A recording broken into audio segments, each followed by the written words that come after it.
বন্ধুরা, এই যে আজকে আমি করছি বেসন দিয়ে পটলের বড়া করছি।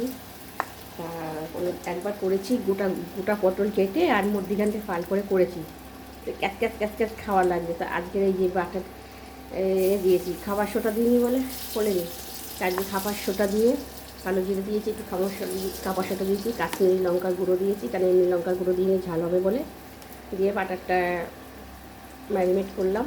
করে এই যে পটলটাকে এরকমভাবে কাটলাম, এই যে পটলটাকে এইভাবে কেটেছি, পটলটাকে এইভাবে কেটেছি, এইভাবে কেটেছি,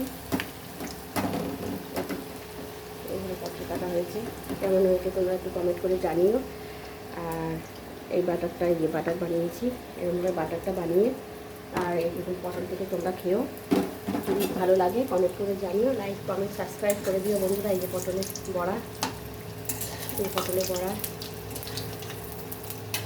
আর তোমরা যদি খেয়েছো কিনা পটলের বড়া আমাকে কমেন্ট করে জানিও।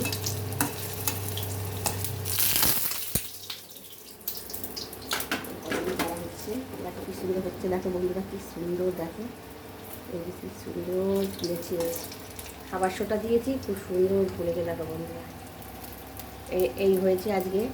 আর হয়েছে আলু পোস্ত, আলু পোস্ত করেছি, ঝিঙে আলু পোস্ত। এখানে ঝিঙে পোস্ত, কালকে পান্তা ভাত, আর এখানে হচ্ছে সাদা ভাত। ব্যাস, দুপুরে আজকে এই মেনু হয়েছে। আর যদি ভালো লাগে একটু লাইক বা ফলো করে দিও, তোমাদের কাছে একটাই রিকোয়েস্ট। টাটা।